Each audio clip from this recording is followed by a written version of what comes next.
सबसे पहले तो आपको बदरपुर का विधानसभा प्रत्याशी घोषित करने पे भाजपा की तरफ से बहुत बहुत बधाई आपको। धन्यवाद। किस तरीके से देखते हैं इस विधानसभा चुनाव को आप? क्या कहना चाहेंगे प्रत्याशी बनने के बाद आप? नहीं, विधानसभा चुनाव को कैसे देखते हैं? चुनाव है, चुनाव की तरह देखते हैं। एक युद्ध है, युद्ध की तरह देखते हैं। और ये चुनाव भारतीय जनता पार्टी की सरकार बनाने के लिए लड़ा जा रहा है। जनता चुनाव लड़ रही है। केजरीवाल जी की जो भ्रष्टाचारी योजनाएं थी, दारू से लेकर शीशमहल से लेकर जल बोर्ड से लेकर, ऐसे कोई डिपार्टमेंट नहीं है जहां उन्होंने भ्रष्टाचार नहीं किया हो। सब चीज पता है, जनता जान चुकी है कि केजरीवाल साहब इस तरह की राजनीति करते हैं। वो जो कवच था जिसको कह के आया था कि मैं ईमानदार हूं, बाकी सारे दल बेईमान है, तो जनता को पता चल चुका है। तो बेल में आए हुए आदमी को जनता सरकार नहीं सौंपेगी। सरकार उसी की बनेगी जो दिल्ली का और दिल्ली के लोगों का भला कर सके। बदरपुर विधानसभा को किस तरीके से देखते हैं? एक तरीके से आम आदमी पार्टी के प्रत्याशी राम सिंह नेताजी चुनावी मैदान में हैं और आप भाजपा की तरफ से हैं। पहले पूर्व में आप आम आदमी पार्टी की तरफ से विधायक भी रह चुके हैं, तो किस तरीके से इन सब चीजों को देखते हैं? सीधी लड़ाई आपकी भाजपा की तरफ से है, क्योंकि भाजपा की सीधी लड़ाई आम आदमी पार्टी के साथ है। कांग्रेस तो यहाँ मैदान में दूर दूर तक दिखाई नहीं दे रही है, तो किस तरीके से इस लड़ाई को देख रहे हैं? देखिए, सच्चाई तो ये है, आदरणीय राम सिंह नेताजी जिस वक्त आम आदमी पार्टी की आंधी दिल्ली में थी, जिस वक्त वो हमारी टिकट काट कर लेकर आए थे, खरीद कर लेकर आए थे, काटने की तो फिर उनकी कोई इतनी बड़ी वो नहीं थी, वो थैले में लेकर आए थे और वो थैले की पॉलिटिक्स करते हैं। जब आंधी थी और दिल्ली के अंदर लगभग 70 में से 62 सीटें आम आदमी पार्टी ने जीती थी, उस आंधी में भी बदरपुर की जनता ने कमल खिलाया था यहाँ पर, ना कि उनको चलाया था।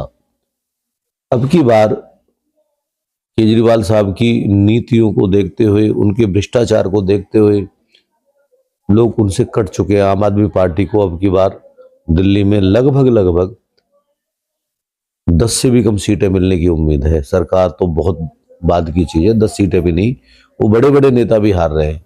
पिछले बार आप बसपा से चुनाव लड़े थे, 10,500 के आसपास वोट आप लेकर के आए थे और आप पे हमला भी हुआ था और हमला के बाद राजनीति काफी गर्म हो गई थी, तो क्या कहेंगे इन सब विषयों पे? देखिए, जब आप बड़ा युद्ध लड़ते हो तो ये तो छोटी छोटी चीजें राजनीति में, ये थोड़ा डराया धमकाया जाता है कि किसी तरीका से उस चुनाव में वो घर बैठ जाए अपने, अब टिकट नहीं है तो अब इतनी ताकत नहीं लगा। ये होता है एक चुनावी, लेकिन कहीं ना कहीं जनता इस चुनाव को लड़ रही है। राम सिंह नेताजी इतनी बड़ी पार्टी की टिकट पर लाकर और पब्लिक को इमोशनली ब्लैकमेल कर रहे हैं। इमोशनली का लाभ देखोगे उन्होंने। अरे नेताजी, हमारे तो उस दिन आंसू निकले थे जब आप एंड टाइम पर मेरी टिकट को खरीद लाए थे। अब तो आप इतनी बड़ी टिकट पर चुनाव लड़ रहे हो और उसके बाद आप बुखला रहे हो। 1.5 महीने पहले आपको पार्टी ने टिकट दे दिया। आदरणीय नेताजी, ये जनता ना धन से नहीं बिकेगी अब की बार, ना तुम्हारे कम्बलों पर जाएगी। आप 15 दिन 20 दिन आते हो और कम्बल बांटते हो, धन बांटते हो, दारू बांटते हो। अब की बार आदरणीय रामवीर सिंह बिदुड़ी जी के विकास पर जाएगी, मोदी जी की देश के लिए जो योजनाएं उन पर जाएगी, दिल्ली के लिए जो विजन है उन पर जाएगी। और बदरपुर ने तो बाबूजी 3 बार आपको, कहीं ना कहीं बीजेपी खेमे में भी इस बात को लेकर नाराजगी है कि आप चंद दिन पहले ही बीजेपी में शामिल हुए और बीजेपी ने आपको टिकट दे दिया। जो कार्यकर्ता पिछले 20-20 साल से भारतीय जनता पार्टी की सेवा कर रहे हैं, कहीं ना कहीं उन कार्यकर्ताओं के साथ विश्वासघात किया गया, उन कार्यकर्ताओं को पार्टी ने नजरअंदाज किया है। कोई कार्यकर्ता को नजरअंदाज किया जाता है पार्टी में। ये भारतीय जनता पार्टी है जनाब, ये किसी की प्राइवेट लिमिटेड कंपनी नहीं है। मैं भारतीय जनता पार्टी में चंद दिन पहले जरूर आया हूं सर, लेकिन जो हमारे जो कार्यकर्ता है उनको सबको लेकर ये चुनाव लड़ा जाएगा। उन कार्यकर्ताओं के दम से ही पार्टी है। यहाँ कैंडिडेट की वैल्यू ज्यादा नहीं है, कार्यकर्ता की वैल्यू ज्यादा है। ये कार्यकर्ता बेस्ड पार्टी है। क्या लगता है, आप हिंदुत्व पे चुनाव लड़ रहे हैं, हिंदुत्व आपका मुख्य एजेंडा होता है, हर साल बीजेपी का मुख्य एजेंडा ही हिंदुत्व होता है, तो क्या आपका भी हिंदुत्व एजेंडा होगा? सर, हिंदुत्व भी और विकास भी। हिंदुत्व का मतलब ये होता है सबको साथ लेकर चलने का। हिंदुत्व किसी को ना दूर कर या किसी को छिटका कर नहीं राजनीति करता। हिंदुत्व का मतलब है सर्वो भवन्तु सुखना, सबका सुख चाहता है हिंदू, कभी किसी के लिए बुरा नहीं सोचता। तो आपके मुद्दे क्या होंगे इस बार चुनावी मैदान में? सबसे पहला मुद्दा तो चुनाव है, चुनाव के बाद में उसके बाद जो जनता कहेगी वो मुद्दे। क्षेत्र के विकास को लेकर किन किन मुद्दों पे आप इस बार चुनाव लड़ रहे हैं? सर, क्षेत्र ने 5 साल मेरा कार्यकाल देखा है, 4.5 साल अभी के आदरणीय बिदुड़ी जी का कार्यकाल देखा है। सबसे बड़ी बात यह, जनता को पता है कि अगर विधायक और सांसद एक ही दल के होंगे तो बड़ी योजनाएं आ सकती है। जैसे मैंने मेट्रो खड्डा कॉलोनी तक आ जाए, हॉस्पिटल बन जाए, और तुम्हारा इसके अंदर स्टेडियम बन जाए खान के अंदर, ये योजना है।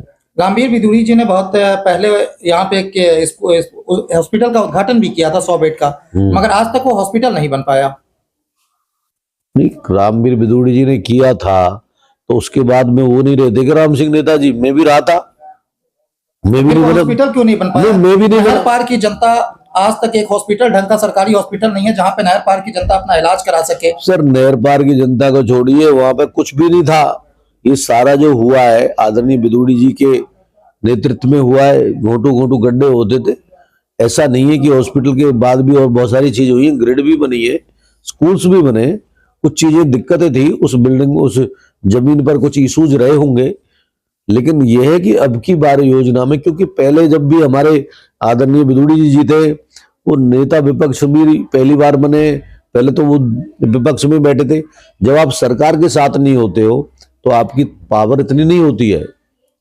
एक खाली बिना दल के अगर विधायक होता है, अगर हमारे सरकार सेंटर में भी हमारी होगी और स्टेट में भी हमारी होगी, तभी हम इन चीजों को कर पाएंगे।